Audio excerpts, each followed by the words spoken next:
Hey guys, it's your girl Pixie and I'm back with another video. If you guys are new to the channel, welcome to Pixie's World. If you guys are not new, welcome back. Today's video is about the movie Paid in Full, starring Harris Wood, Mekhi Phifer, and hip hop's very own Cameron. This is my favorite hood/black movie, and I don't know how I didn't do this first, but it'd be like that. Anyways, if you haven't seen my other movie breakdowns, please be sure to check them out. The link will be in the description. Also, guys, my channel doesn't get paid, so if you want to support, my Cash App is listed below. You can also show support to this channel by giving me a thumbs up, commenting, and subscribing. Now let's get into it.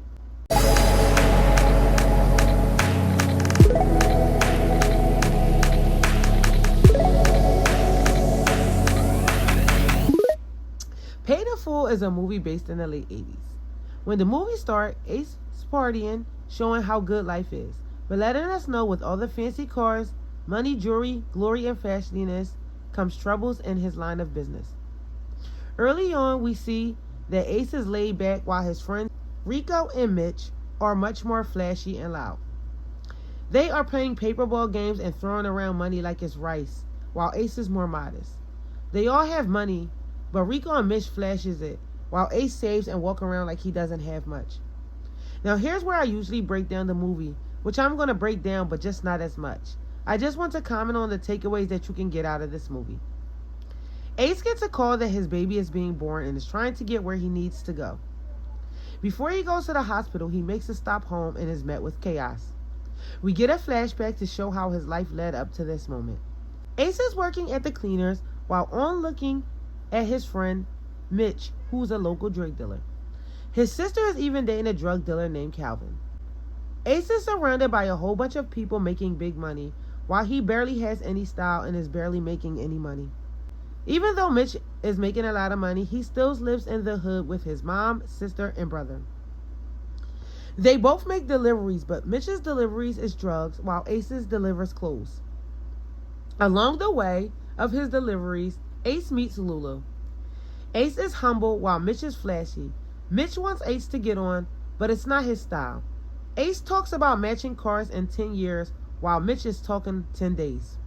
As mentioned, Ace's sister is also dating a drug dealer, Calvin, and he's also trying to convince him to get into the game. The family does not like that the sister is dating Calvin and thinks that he's too flashy and arrogant. While Mitch is also flashy, he still has character and is still nice to everybody in the hood. Calvin is arrogant and thinks everybody is beneath him. Ace is still working at the cleaners, while Mitch is running his business. Ace drops off some clothes that he gets cleaned for Lulu, and Lulu convinces him to join him. Ace is contemplating on it. Meanwhile, Mitch has a family member, Ice, who he doesn't like and doesn't want around. A little later on, we find Ace back at the cleaners, and his boss announces that Calvin gets busted. Mitch gets into it and goes to jail. Ace returns to work only for his boss to find the drugs in his workplace. He doesn't like it and tells Ace to get rid of it. Ace tells him to mind his business and decides to quit. This is Ace's cue to make his move, and he starts going all in and distributing what Lulu gave him. With Calvin gone, it's the perfect time for Ace to make his move. People are impressed with the product and he sells it for cheaper, so he's moving it faster. Ace gets himself a car and starts carrying it. Ace is getting paid, and everyone on the inside knows this. While in jail, Mitch meets Rico, who helps him out in a fight because he knows Mitch is next in line and soon will be out. Word gets out to Ace about Rico. As Ace is coming up in the game, these two guys are trying to get put on and pursue Ace, but Ace just doesn't trust them and acts clueless. As Ace is coming up, he goes to Lulu and finds him dead.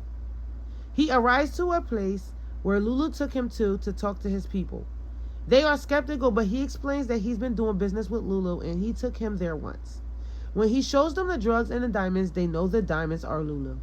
They are curious to why Ace is returning all the drugs and the money, and he tells them that he wants to continue business with them. Lulu's men agree. Rico gets out of jail and is instantly showing his behind.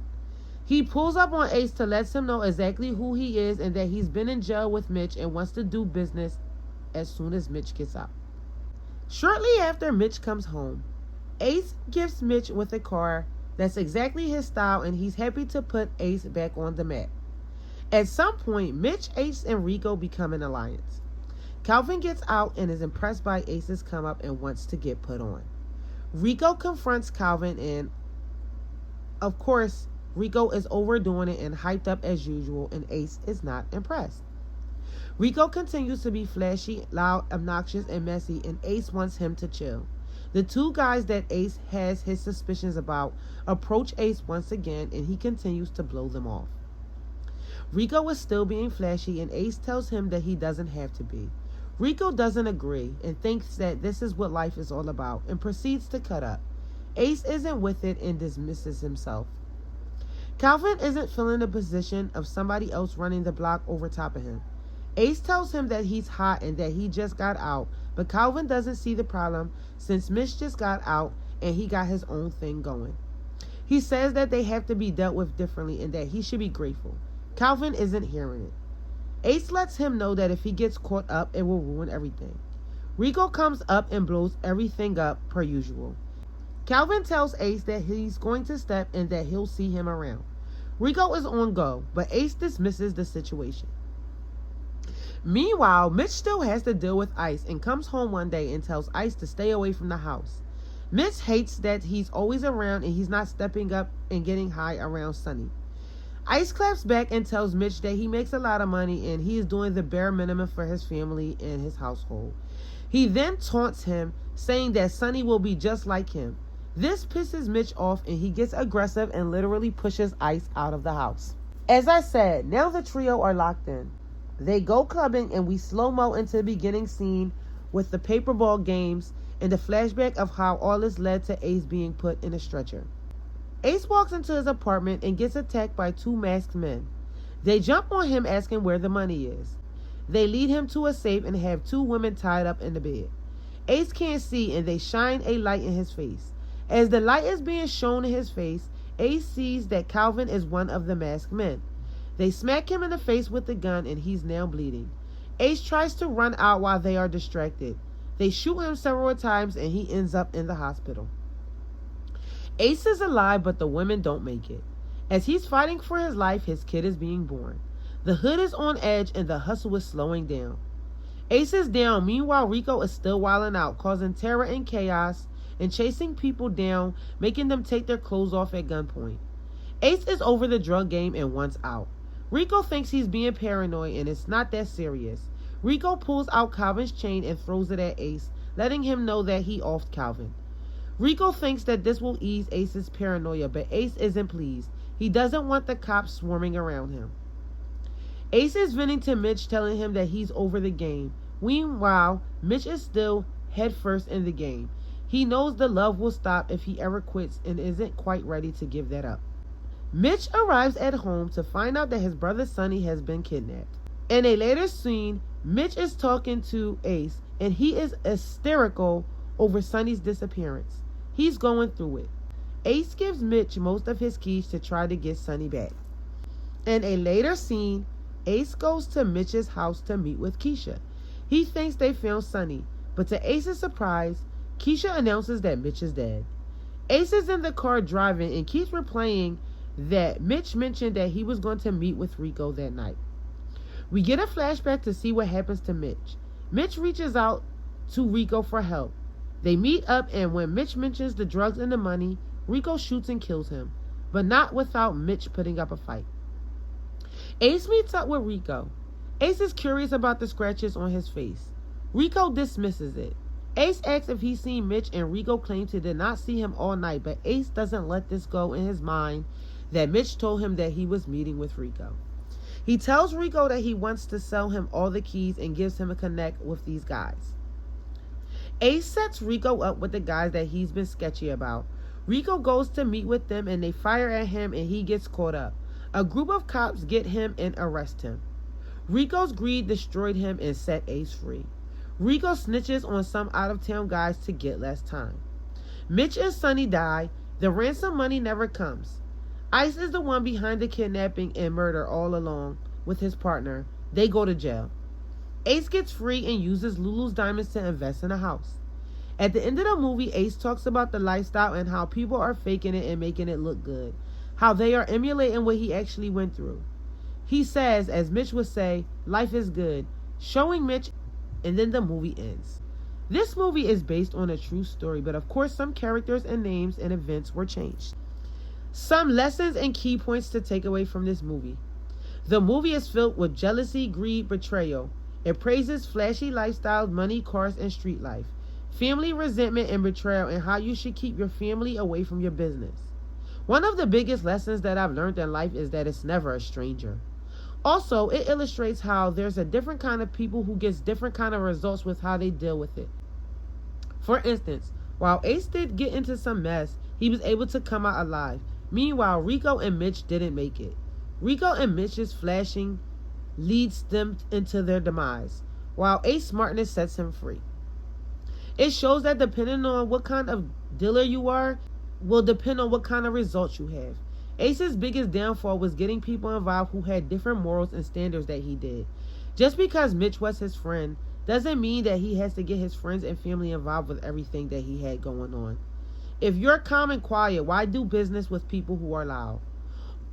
On the flip side, there are also some good lessons to take away from the movie. Stay low and stack. Don't be flashy. Ace was quiet. He knew the streets was watching and stayed low to prevent being caught up, robbed, or worse. He didn't want to track heat or law enforcement.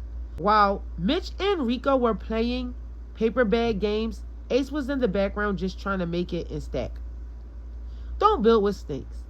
As I mentioned, don't build with people who are louder than you. At the end of the day, you know that you have a different kind of moral and integrity than them. Like I said, Ace's downfall was getting people involved who didn't have the same goals as him, resulting in his business crumbling. Snakes aren't always obvious, but Ace was able to read the room and knew when something wasn't right. Sometimes he caught on a little too late, but in most cases, most of the drama went to others and not him. Don't be flashy. Flashing gets you caught up. Mitch and Rico wanted to be seen, wanted to flash their success, and it puts a target on their back. It makes you vulnerable and attracts the wrong intention, putting your future and your security at risk. Don't let the shine blind you to the dangers nearby. You can't measure what you can't track. Ace's business started out small and then grows, and it becomes hard to manage. There's nothing wrong with your business growing, but when it grows too fast, it makes it impossible to manage. More people get involved and more money flows in, and the risks pile up, resulting in chaos. As I mentioned, it was risky to get Rico involved. It turned into mistrust, tension, and violence. It got messy and everybody was at risk. It became unsustainable, and you can't keep control in chaos. Ace tried to stay low-key and smart, but his crew expanded and the operation spirals and the business gets exposed to snitches, violence, and betrayal. Without structure and control, everything leads to disaster. Turn the hustle into something more. Chaos over gains. Shift the focus. Turn hustling into investing. The game doesn't last forever. Think bigger and invest for the future. Make sure everybody eat. Create loyalty, minimize the jealousy, and keep the team tight. When everybody benefits, the whole team is invested in the success of the operation, and everybody is less likely to turn on you. He shares with the crew, supports his community, and keeps those close feeling appreciated. Ace was my favorite character in the movie, and Paid in Full will ever be my favorite hood/black cinema film.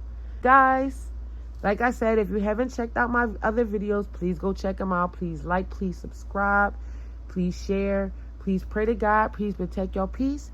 That's the end of the video, guys, and I'll see y'all in the next one. Mwah.